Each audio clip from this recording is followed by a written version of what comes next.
Salut, bonjour à tous. Il y a quelques personnes qui m'ont posé la question de savoir ce que je pensais de... oui, pour savoir ce que je pensais de Bernard de Montréal. Bah écoutez, ce que j'ai appris sur lui, c'est pas du tout rassurant. C'est pas tant ce que je pense qui est important. Ce qui est important à savoir, c'est qui fréquentait ce monsieur, son profil psychologique, pour qui l'ami de ce monsieur travaillait, et tout ça, et la manière dont ils ont eu ces enseignements, parce que moi je crois que cette personne était, comment dire, tirait son inspiration, a été inspirée par les enseignements, entre guillemets, d'une certaine Elena Petrovna Blavatsky, avec la théosophie, etc., qui est morte et qui était assez perturbée aussi comme dame, qui disait des choses intéressantes aussi, comme lui, à 50% de choses auxquelles on pourrait croire qui peuvent être crédibles pour nous, qui nous intéressons à l'éveil de la conscience, au paranormal, aux phénomènes parapsychologiques, à l'ufologie, etc., on pourrait, oui, 50%, je dirais que c'est assez crédible. Et après, je dirais que c'est de la gnose fantasmagorique, de la gnose fantasmée. D'ailleurs, ils en ont fait des séries télévisées, l'ésotérisme expérimental, c'est une série télévisée des années 1977, je crois. Et donc, alors, je vais vous montrer qui était un ami important de ce monsieur. Il s'appelle Purich, un Israélien, un parapsychologue inventeur, un petit peu crédule, paraît-il, qui croyait facilement, tout ce qui venait de ses expériences étranges sous l'effet de la drogue. Enfin, il faisait des expériences lors de la Seconde Guerre mondiale. Purich, voilà, il a travaillé pour l'armée américaine, le programme formation spécialisée de l'armée, donc la défense, il a travaillé pour la défense. Et ce qui est vraiment très intriguant, c'est ça, quoi. C'est qu'à cette époque, il présentait déjà des articles sur l'utilité militaire possible du phénomène paranormal. Bon, voilà, d'où toutes les séries télévisées avec les agents secrets, la police, qui font des recherches avec les médiums, il n'y a que de ça, il n'y a que des séries américaines là-dessus, et les extraterrestres négatifs qui veulent envahir la Terre et contrôler toute l'humanité. Tout ça, ça sort de l'imaginaire, ça c'est vraiment le monde imaginaire, les croyances, le système de croyances de Bernard de Montréal, et de tous ceux qui se sont engouffrés dans ces histoires-là, parce qu'il y en a un paquet, sur Internet, qui reprennent d'ailleurs les travaux de Bernard de Montréal et qui font un pognon de dingue avec ça. Et oui, c'est devenu un gros business. Alors que la famille de Bernard de Montréal, j'ai appris ça je vais y venir, au forum du Québec, eh bien, la famille était contre le fait de republier ses livres et son matériel, quoi, toutes ses recherches, parce qu'ils avaient des raisons, probablement, parce que c'est extrêmement déstabilisant, ces histoires d'archontes, etc., sa communication avec le monde des morts, cet occultisme malsain, c'est extrêmement déstabilisant pour les personnes qui sont en début d'éveil de la conscience. Je vous assure, et vous pouvez, je vous dis, avec ce genre de croyances, vous pouvez devenir fou, tout simplement. Il y en a qui sont devenus fous, qui se sont défenestrés avec des croyances comme ça. Alors voilà, il était aussi en contact avec Uri Geller, ça c'est un médium sous hypnose, toutes ces histoires-là, extraterrestres. Moi, vous savez, aujourd'hui, sur Internet surtout, on voit vraiment qu'il y a des gens qui ont envie de croire, ils ont envie de croire à un monde imaginaire, parce que la réalité, ils trouvent ça trop dur à vivre, alors ils cherchent évidemment des réponses à leurs questions existentielles, etc. Je les comprends parce que c'est pareil, je me suis beaucoup intéressée à tout ça, mais quand même, j'en suis revenue, et moi, je vous le dis, je répète, je n'ai jamais touché à la drogue. C'est pour ça que mon interface, comme ils disent, mon cerveau marche très bien et je peux avoir des analyses. J'ai pas des dissonances cognitives, je suis pas bipolaire, je vois pas le monde en double et on a l'impression qu'ils voient double. Ils ont des problèmes avec la polarité, visiblement. Alors, donc, là, il faut... moi, je vais surtout accentuer là-dessus parce que c'est très important. Alors, Parce que vous savez, les croyances, le système de croyances, les croyances de Philippe, pourquoi je veux que ce soit Philippe, moi, Bernard de Montréal, pour ceux qui sont intéressés à l'éveil de la conscience, c'est très facile à contre-argumenter, hein, mais c'est très long aussi. Très très long. Je pourrais m'attaquer à ça, mais je sais pas si j'en ai vraiment envie. Pas que je peux pas, mais je peux pas avoir envie de le faire parce que je trouve que c'est. Mais je vais peut-être en faire un peu quand même, parce que franchement, c'est ne serait-ce que pour peut-être donner l'envie à d'autres de faire comme moi, parce que je vois qu'ils sont en train de proliférer sur Internet et ils sont en train de déstabiliser quand même pas mal de monde, tout en désactivant aussi les commentaires. Comme par exemple cette personne qui s'appelle supraconscience vibratoire, qui elle aussi reprend les thèses, donc les hypothèses et les thèses et les croyances de monsieur, tout en désactivant ses commentaires et en disant il n'y a rien à rajouter, c'est la réalité, il n'y a pas à contester. C'est ce qu'elle dit sur une vidéo, c'est la réalité, il n'y a pas à contester. Vous y croyez pas, vous êtes prêts. Ah oui, elle dit, vous êtes prêts, vous êtes psychologiquement prêt et surtout vous êtes suffisamment éveillé pour comprendre, parce que si vous ne comprenez pas les élucubrations de Bernard de Montréal, parce qu'attention, il y a quand même des sacrées élucubrations, eh bien c'est que vous n'êtes pas assez mûr spirituellement, etc. C'est un peu facile ce genre d'affirmation, évidemment, surtout quand on désactive les commentaires, quand on se cache derrière un avatar. Elle se fait appeler Iso Sinclair, elle a pris l'avatar d'une actrice sur Facebook, j'ai vu, enfin je sais pas, je connais pas cette actrice, je sais pas qui c'est, je sais pas si c'est elle, mais il semblerait, on va dire il semblerait, j'ai l'impression que c'est ça. Et elle a aussi une voix très étrange, j'ai constaté, j'ai entendu plusieurs vidéos d'elle, je vous dis pareil, 50% on peut y croire, après c'est extrêmement flippant et dérangeant, et tout ça, ça sort du travail de Montréal et d'autres, comme Philippe Cadic, qui lui aussi a beaucoup utilisé la drogue pour écrire ses romans de science-fiction, dont se sont inspirés d'autres pour faire les séries de science-fiction et les films de science-fiction, etc., comme voilà, tout ça, la Phénomania et tous les films au Canada, enfin les Américains sont très forts dans les films de science-fiction, ok, et que des films de science-fiction négatifs, évidemment, pour foutre la trouille à la population, ils sont trop forts pour ça. Et pourquoi veulent-ils foutre la trouille à la population avec les histoires d'archontes et de reptiliens, etc. Tout simplement parce qu'ils veulent qu'on s'unisse et qu'on ouvre grand les frontières et qu'on s'unisse pour qu'ils puissent nous imposer leur gouvernance mondiale, leur dictature économique, etc., etc. Alors, supraconscience vibratoire, donc je dis que cette dame, elle dit carrément, il n'y a pas à contester, c'est comme ça, c'est tout, si vous n'êtes pas content, c'est pareil, je veux pas vous... Elle répond, mais on la pousse pas dans ses retranchements, j'ai vu qu'il y a plein de commentaires sur son blog où elle répond, mais c'est tous des gens qui sont plus dans le consensus mou, qui posent pas les bonnes questions.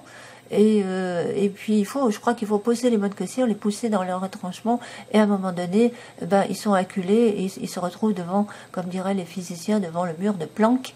Ils ne peuvent pas aller plus loin, ils s'aperçoivent que ils ont un esprit limité, que leur connaissance c'est limité, et qu'il y a des choses qui les dépassent et qu'ils ne peuvent pas se permettre d'expliquer ce que c'est que parce que c'est ce qu'ils veulent, les gnostiques, attention, les gnostiques, déjà du temps de Jésus c'était comme ça, il y avait des sectes gnostiques qui étaient très imbus d'eux-mêmes et qui voulaient absolument détenir la réalité, la vérité, avec un grand V, un grand R, et qui étaient en bis avec le christianisme qui était en pleine expansion, la nouvelle religion de l'Empire.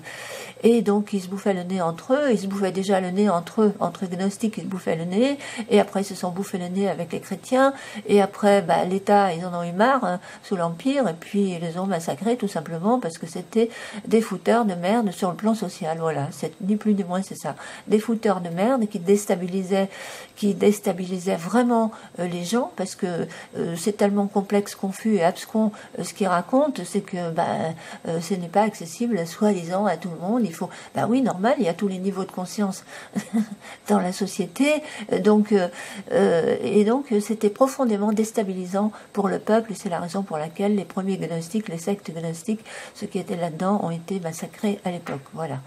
Alors Maintenant, ils vont peut-être subir le même sort. Hein. Aujourd'hui, on massacre plus, mais si ça continue, ils vont peut-être se retrouver derrière les barreaux, j'en sais rien.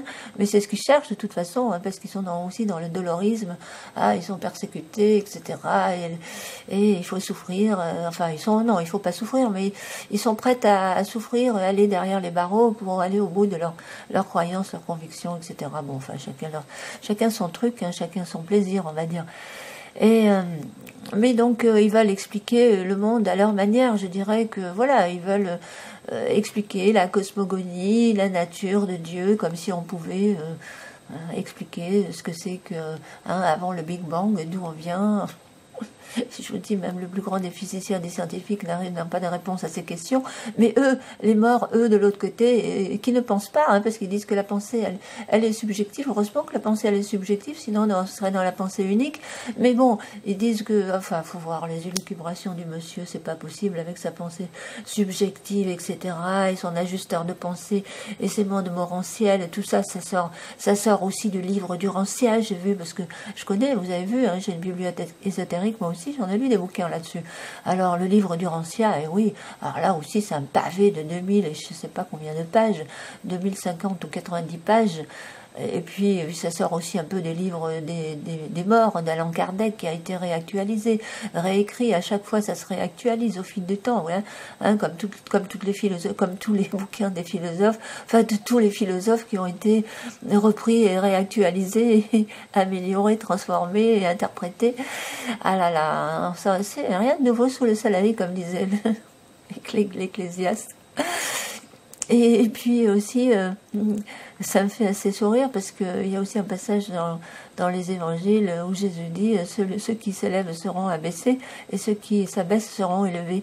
Alors je ne sais pas s'il a vu ça dans le monde, Jésus, le taux vibratoire aussi, parlait du taux vibratoire, parce que moi je pense qu'il y a sur internet là des gens qui devraient descendre de leur piédestal et baisser leur vibration, parce que franchement vouloir expliquer la nature la nature de ce que nous appelons Dieu, c'est-à-dire la conscience universelle ou l'énergie divine, hein, qui fait que une plante et un arbre poussent à partir d'une petite graine, cette intelligence qu'il y a derrière et qui fait aussi que un homme peut sortir au bout de 9 mois à partir d'un ovule d'une ovule ou d'un ovule, bon bref, et d'un spermatozoïde, et en 9 mois il y a un être humain qui pousse, c'est quand même extraordinaire, qui se forme. Oui, c'est extraordinaire, et cette intelligence universelle là, hein, personne ne peut copier cette intelligence universelle, pas les archontes, non, pas des faux dieux, pas des histoires d'extraterrestres, etc. Non mais faut arrêter là quand même. Alors, on a compris que donc toutes ces personnes recherchent l'immortalité, hein, de l'âme, du corps physique, etc., qu'ils auraient problème avec notre monde biologique, et que notre monde physique, qui serait donc une copie créée par le faux, Diemurge, Yahvé, etc. Enfin, ils prennent les textes à la lettre, ils prennent pratiquement l'hypostase des archontes à la lettre. Non, mais vous savez, c'est tout. Hein. Ces personnes ont été fouillées. Et déjà, tous les enseignements du monsieur, ça sort de Elena Petrovna Blavatsky, hein, une occultiste aussi, assez psychologiquement perturbée. Et puis, avec sa doctrine secrète, elle a écrit 3 tomes, etc. Et ensuite, il y a aussi beaucoup, ça sort voilà, du livre du Rancière, le pavé de 1000 et quelques pages, que j'ai aussi dans ma bibliothèque. Et après les livres des esprits, voilà, et réactualisé, repris, machin, les morts apparemment, c'est plus les mêmes morts qui parlent, et ils ont une autre version, ces morts qui savent pas grand chose, tout compte fait.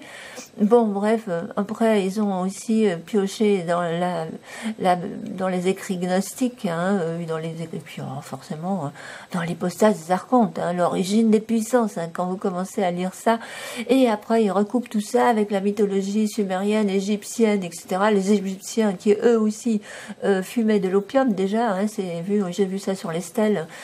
ils fumaient l'opium, donc ils sortaient aussi de leur corps, ils avaient des expériences mystiques, métaphysiques, des visions, ils sortaient, oui, ils faisaient des voyages astraux, ils avaient des rêves lucides, et sous drogue, je peux vous assurer que l'imagination, elle est très très fertile. Alors surtout quand on prend ces textes plus ou moins à la lettre, et c'est ce qu'ils ont fait, et de là, évidemment, tout est sorti.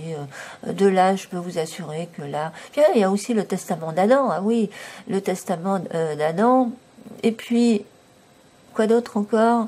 Ah oui, les écrits du déjanté Philippe Cadic, qui lui aussi a écrit tous ses romans sous l'effet de la drogue, des amphétamines, et dont ils ont fait, et je vous dis, les films, et des, voilà, enfin, des revues parapsychologiques. Et tout le monde s'est inspiré de tout le monde, et puis Matrix, évidemment, nous sommes prisonniers de la matrice, etc. Enfin, voilà, bon, bref.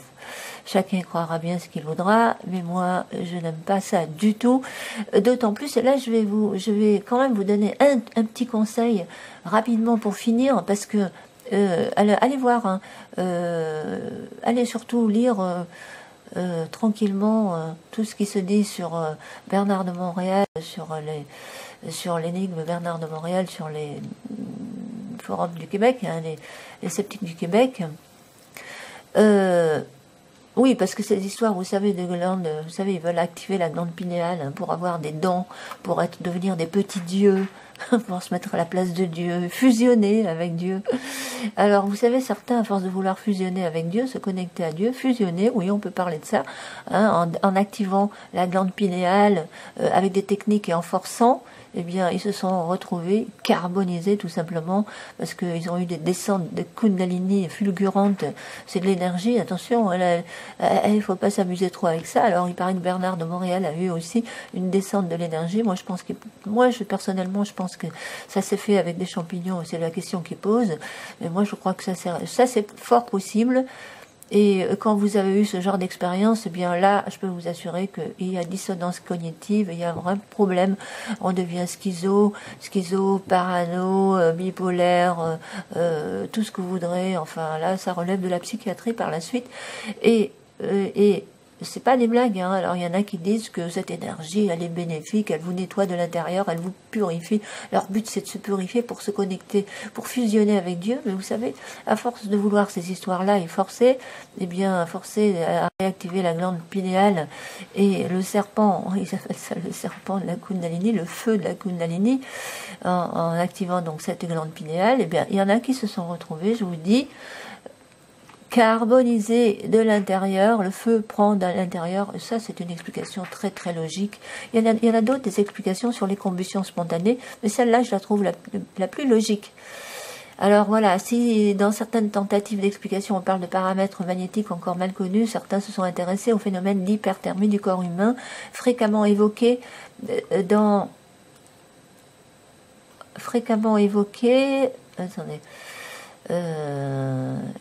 la vie des saints. On trouve ainsi de nombreux témoignages d'élévations extraordinaires de température qui seraient dues pour les scientifiques à un dysfonctionnement de la glande, moi je dirais la glande pinéale là plutôt, hein, à l'activation de la glande pinéale forcée avec des techniques et des drogues. Oui, là, vous savez, la méditation transcendantale, etc., taoïste, etc. Méfiez-vous, tout ça, ça nous vient de l'Inde. Hein. Il faut voir l'Inde un petit peu, la société en Inde, c'est pas terrible hein, quand même. Bon, alors lors des transports extatiques, les mystiques se sentent bouillir et ont du mal à supporter leurs vêtements. Ainsi, Saint Stanislas déambulait en plein hiver à moitié nu en s'écriant « Je brûle !» Même allusion à la grande flamme brûlante de l'amour divin chez Saint Philippe de Néri. Pendant qu'il disait la messe, les témoins rapportent avoir observé des étincelles entourant son visage, et le saint prétendait souffrir d'une fièvre dévorante. Autre épisode marquant de sa vie spirituelle, la venue en 1544 du Saint-Esprit sous la forme d'un globe de feu. Bah oui, ça aussi c'est dans la Bible, hein, les flammes. Une apparition provoquant chez lui une telle chaleur qu'il dut se jeter sur le sol glacial pour essayer de se rafraîchir. L'histoire d'une des carmélites du couvent de Fassano est identique. Elle observe l'apparition d'un étrange halo de feu qui descend sur elle et brûlera sa chemise indice provoquant son évanouissement. L'absorption d'eau provoquait dans le corps de la sainte napolitaine Maria Villani un bruit de sifflement pareil à celui d'un liquide tombant sur une plaque de fer chauffée au rouge. Au moment de l'autopsie de son corps, une fumée âcre s'est dégagée d'elle, et le chirurgien, quand il mit le cœur dans sa main, se brûla et dut s'y reprendre à 2 fois. Moi, je crois que ça, c'est ça, c'est vrai. Parce que, et je suis bien placée pour en parler, je vous dis, j'ai mon mari, celui que j'ai aujourd'hui, pas mon ex-mari, il était beaucoup avec ces histoires-là quand je l'ai connu, et ça m'a tellement... Moi, j'avais une mauvaise intuition par rapport à ça, je dis, mais arrête avec ça, je sais pas, c'est malsain, je sentais que c'était pas sain, ce truc, et qu'on maîtrisait pas ces histoires-là, et lui... je peux vous assurer que pendant 1 an, je n'ai pas voulu le fréquenter à cause de ça, parce qu'il me bassinait avec ces histoires de Kundalini, d'énergie qui circule dans sa colonne, etc., et dont il se délecte, soi-disant. Il parlait d'énergie qui coule dans sa colonne. Et j'ai vu ce que ça a fait sur lui. Il a la moitié de ses neurones qui ont grillé parce qu'il a une très mauvaise mémoire. Et puis il s'est chopé un vitiligo. Oui, à force de vouloir se purifier, la blancheur du vitiligo, ça pourrait expliquer ça. Hein, ça pourrait expliquer pas mal de choses. Et oui, il y en a qui l'expliquent par la biologie totale. Et puis après, il a eu un gros blocage du dos, totalement bloqué. Enfin, il a trouvé une technique sur Internet pour se guérir tout seul. Et puis maintenant, je crois qu'il a compris qu'il fallait pas s'amuser avec ça. Chose curieuse. Alors, pendant 1 an, on s'est pas fréquenté. Après, il m'a recontacté. Et du coup, on a recommencé à parler parce qu'on avait quand même pas mal de points communs dans d'autres domaines où on s'entendait bien, quoi. Et il a remis ça, et il a essayé de me convaincre. Et un jour, je dis, écoute, je vais faire comme toi, je vais essayer de méditer un peu, etc. J'ai raconté ça sur une vidéo sur la Kundalini, hein, qui a déjà beaucoup de vues et des témoignages. Vous irez lire. Eh bien, moi, quand j'ai commencé à respirer et à méditer un peu, eh bien, les techniques dont il me parlait, j'ai senti mon corps, une espèce de chaleur, une espèce de grouillement interne. Moi, j'ai pas aimé ça du tout. Hein. J'ai pas aimé du tout. Ça commence à grouiller de l'intérieur, effectivement, comme quelque chose, une énergie qui bouge et qui se met à monter, descendre, monter, je sais pas trop quoi. Ça partait plutôt du plexus solaire. Et puis, je me sentais devenir chaude, bouillante, et mon corps commençait à trembler. Et j'ai eu peur, je vous assure, j'ai eu peur. J'ai stop. J'ai dit non, je veux pas de ça. J'ai dit mentalement stop, et je me suis levée brutalement et j'ai arrêté le processus Kundalini. Je l'ai arrêté avec mon mental, je voulais que ça s'arrête. Et quand on veut l'arrêter, vous l'arrêtez. Et il y en a une femme qui est venue me dire, mais non, on peut pas arrêter la Kundalini, c'est pas possible et tout. Moi, je vous dis que je l'ai arrêté. Je l'ai stoppé. Et je n'ai plus jamais retouché à ça, parce que je crois que c'est extrêmement malsain. Et tout ça, on maîtrise rien du tout. Et l'homme, enfin voilà, je vous dis, je crois qu'il faut... Bon, je vais m'arrêter là. Après, chacun... Si vous avez envie d'aller vous brûler les ailes, hein, allez-y. C'est pas moi qui vais vous empêcher. Hein. Je vais pas passer ma vie sur Internet pour essayer de vous prévenir. Moi, je fais pas ça pour vous nuire, mais juste pour vous mettre en garde. Et allez vous-même chercher d'autres informations. Si les miennes ne suffisent pas, allez-y, fouillez par vous-même et vous allez voir que là, il vaut mieux pas toucher à ces histoires-là, essayer de forcer, parce que je vous dis, on peut pas, la créature ne peut pas devenir le créateur. Hein, voilà, c'est tout. Et c'est ce qu'ils veulent devenir des dieux, tous ceux qui sont dans ce New Age ufologique, etc. Ils veulent devenir des dieux. Et ça... alors regardez, combustion spontanée, carrément, ouais, c'est dingue ce truc quand même. Hein. C'est quand même, ah oui, non mais c'est impressionnant. Vous savez, ça fait très peur, hein, je vous assure. Alors bon, il y a d'autres explications, mais moi l'explication la plus intéressante pour moi, c'est par rapport à la Kundalini, c'est ça, hein, c'est voilà ce que je viens de vous lire là, tout simplement. Vérone. Oh, il y avait des odeurs de roussi, flamme bleue. Voilà, enfin moi je reste sur cette explication qui est pour moi la plus logique parce que j'en ai fait plus ou moins l'expérience et puis plein d'autres gens, comme Brebis le Gall aussi. Brebis le Gall, je sais pas si c'est le feu ou la chaleur et tout, toujours est-il que lui, ça l'a vraiment perturbé. Vous irez lire son témoignage aussi sur son blog. Et voilà. Bon, allez, sur ce, je vous dis merci pour l'écoute et à bientôt. C'est vous qui voyez, d'accord ?